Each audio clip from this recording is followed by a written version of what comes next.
Sanibonani ngani zakwethu. Yanibingelela mkhulu wasemakhosini lawo ndaba ezixoxa ngofakazi noyikeneke mphumela wasemakhulu. Inqaba yokulinda elindele amakhosi ezinsuku zemfihlakalo. Ya, namanje kusenjalo kuyoba njalo nanini nanini. Kuseyimi ngani zakwethu. Inamba 0728871995 and make sure ukuthi you do subscribe wena uqala uyibona ividiyo kamkhulu wasemakhosini. La ngithi angibingelele nje emagumbini amanomhlaba phesheya kweyilwandle enhla nasezansi. Kubo bonke Nkosi yami abasibukelayo nezingqondo eziphusileyo abokubheka izinto ngendlela okuyiyona nabajulayo ngokomqondo nabahlezi bebheka izinto with a positive mindset. Silala sikhona ingane zakwethu. Ukushaya nje abantu ukuhlephula nje kancane. Kulabo abathanda ukuthi Nkosi yami abasasenemisamo emikhulu nemihle kakhulu. Lokhu akubadingi bona. Kepha ningacosha nje nawe ngelinye lamalanga ukuze wazi ukuthi uma ngabe izinto zikubhedela wenze njani. Sizodila nalabantu esaziyo ukuthi umsamo wabo uyabheda. Sizokhuluma ngesigubhu nempepho. Kuwena olaphayo kakhulukazi, kuwena osuke usobishini lwenkinga yomsamo. Nosenkingeni, Sizobeka kanje ngane zakwethu. Okokuqala nje, isigubhu asikwazi ukuvalwa, sivalwe umndeni. Ngoba umndeni uyakwazi ukuvala impepho kuphela. That's why uthola ukuthi izangoma ney'nyanga ey'ningi zigcina sezikwazi ukuthi zisebenzise izigubhu. Zisuke zibalekela le ndaba yokudela okhunjalo zishona le nale nalena. Futhi nakhona isigubhu kuba yi-creation. Angithi thina bantu we are the source of creation. We are the creators like uNkulunkulu wadala saba umfanekiso wakhe. So nathi sayingeke uNkulunkulu adale umuntu abe umfanekiso wakhe thina singakwazi ukudala into yenzeka. Kudipenda ukuthi-ke leso sakhiwo sakhiwe kanjani. Khona-ke ezinhle nezimbi.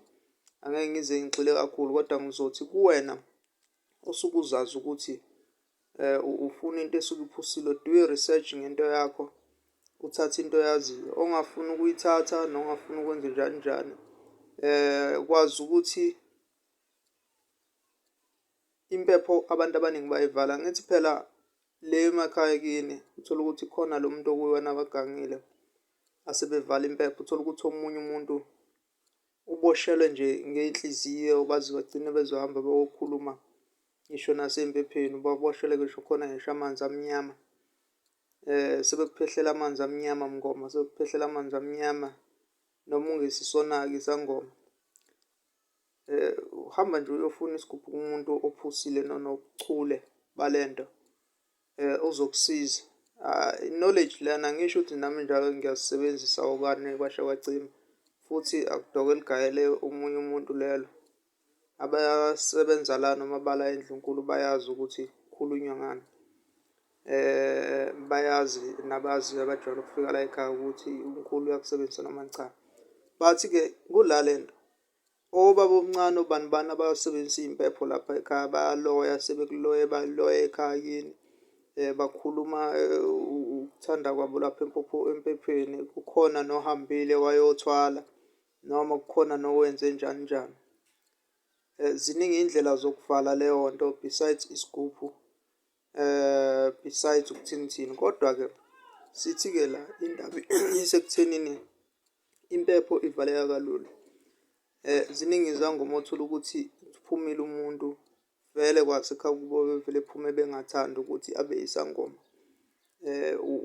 Uzamile imizamo nawe besides ukuba isangoma. Lokho othi uyakwenza abakuboni wena kubona as i-great idea. Base beyakuvala noma benze imizamo ethize noma bakubopha iy'nhliziyo kakhulukazi uboshelwe abazali nobani bani. Yazi-ke ukuthi indaba ekanje ngane yakwethu, thola nje something that will boost you. Isigubhu nje, that's the fact. Angeke size sikwazi ukuthi sivale omunye umuntu ngoba creation ethize leyo, sifana nomavula kuvaliwe. Wena-ke oseyisangoma osemncane, wena-ke ongakazi ukuthi imsamo wakho nesigodlo sakho sibe neyisekelo ethize sokuthi kungaphazamiseki umsebenzi wakho. Ungaphephela kusona kulabo abasuke benolwazi kahle ngaso. Ibambe lapho-ke ngane yakwethu, uyibambe nje futhi iqine.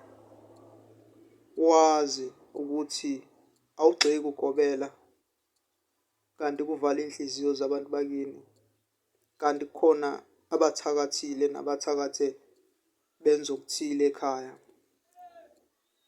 Bese uphuma uyibona Nkosi yami usuthi hhayi umphuphe noma unjani, kanti cha. Ngoba belaphi bayathwala kanzima emakhaya kubo, yize bengeke baze banitshela. Bayathwala kanzima, baningi. Kodwa-ke ake siyibambe la, sotholana kwi-comment section.